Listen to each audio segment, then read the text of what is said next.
1857ના વિપ્લવની અંદર આપણે રાજકીય કારણ જોયું, ત્યારબાદ પોઈન્ટ છે સામાજિક કારણ.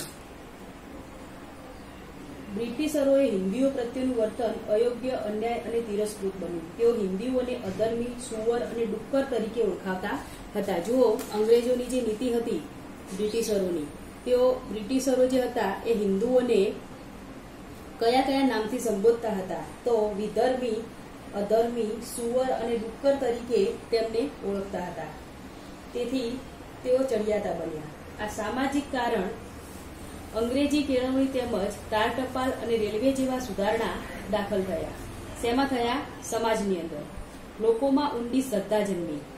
આ ઉપરાંત 1825માં ગવર્નર જનરલ લોર્ડ એન્ડિંગના સમયમાં તે કાયદાઓ પસાર થયા હતા, જેમાં ધર્માંતર થયું હોય તે હિન્દુઓ મિલકતમાં કાયદો મૂકી શકે અને બીજા કાયદામાં વિધવા છૂટછાટ લગ્ન કરી શકે.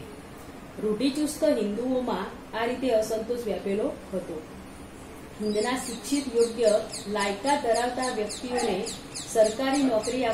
સરકારી નોકરીઓમાં આવે તો નીચલા દરની નોકરી અપાતી. જુઓ, હિન્દુઓની અંદર અગાઉ પણ મેં એવી ચર્ચા કરી કે એ સમયની અંદર હિન્દુ અને અંગ્રેજોને નોકરીની અંદર અલગ અલગ રાખવામાં આવતા.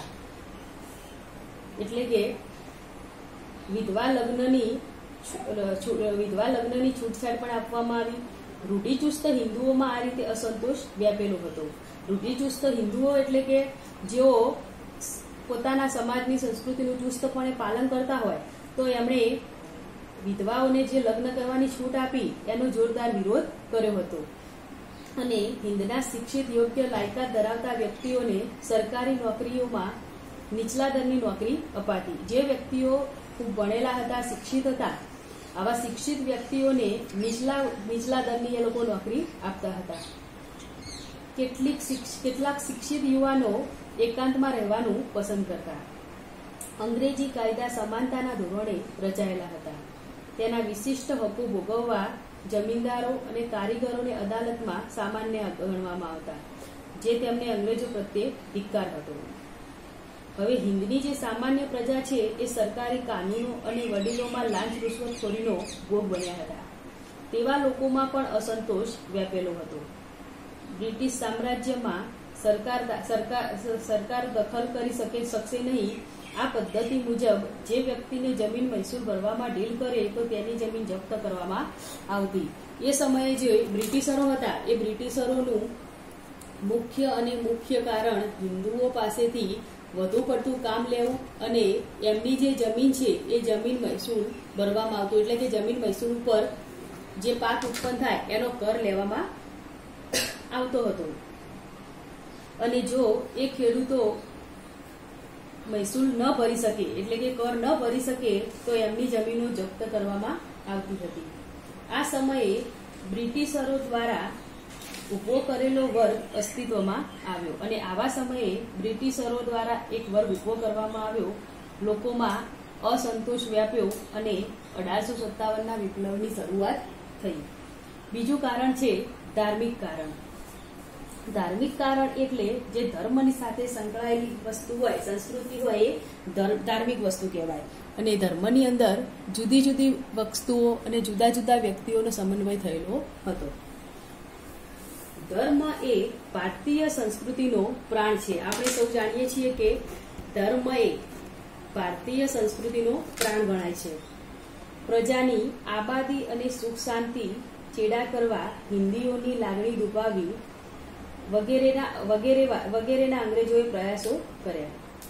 અંગ્રેજો દ્વારા દાખલ કરાયેલા નવા કાયદાઓ જેવા કે સતી પ્રથા, અંગ્રેજોએ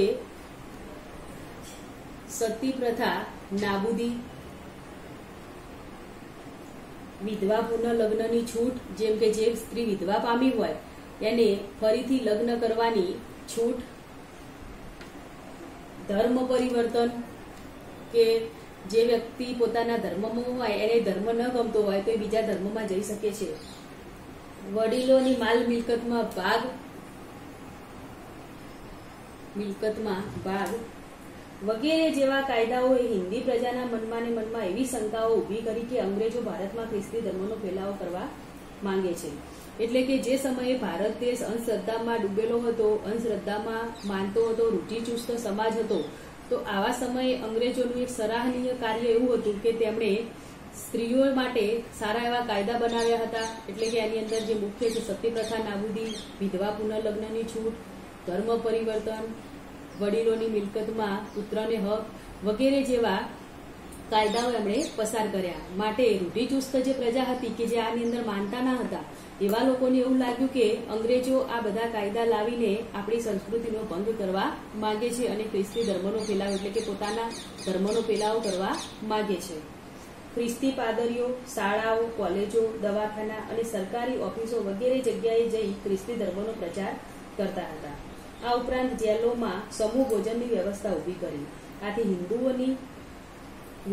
હિન્દુઓમાં જોખમ છે. વળી વહીવટી અધિકારીઓએ પણ ખ્રિસ્તી ધર્મનો પ્રચાર કરી કેટલાક અંગ્રેજ અધિકારીઓએ વહીવટ કરવાને બદલે ખ્રિસ્તી ધર્મના પ્રચારને ભૌતિક સદભાગ્ય સમજતા હતા. આમ બ્રિટિશરોના આર્થિક હસ્તક્ષેપના કારણે હિન્દના લોકોમાં અસંતોષ વ્યાપ્યો હતો. એટલે કે હિન્દુઓ એવું સમજતા હતા કે અંગ્રેજો દરેક પાદરીઓ, શાળાઓ, કોલેજો, દવાખાના, સરકારી ઓફિસો વગેરે જે વસ્તુઓ હતી એ દરેક સંસ્થાઓની અંદર જઈને ખ્રિસ્તી ધર્મનો પ્રચાર કરતા હતા. એટલે કે હિન્દુઓને એવું લાગ્યું કે આ લોકો ખ્રિસ્તી ધર્મનો પ્રચાર કરીને આપણી સંસ્કૃતિ છીનવા માંગે છે, આપણને ગુલામ બનાવવા માંગે છે. અને આના કારણે તેમનામાં પ્રજામાં અસંતોષ વ્યાપ્યો અને 1857ના વિપ્લવની શરૂઆત થઈ. હવે આના પછીનું બીજો પોઈન્ટ છે લશ્કરી કારણ. 1857ના વિપ્લવની અંદર આપણે રાજકીય કારણ જોયું, રાજકીય કારણ જોયું, સામાજિક કારણ જોયું, ત્યારબાદ ધાર્મિક કારણ જોયું અને હવે નેક્સ્ટ મુદ્દો છે લશ્કરી કારણ અને તાત્કાલિક કારણ. તો એની ચર્ચા આપણે અગાઉના એટલે કે આના પછીના લેક્ચરમાં કરીશું.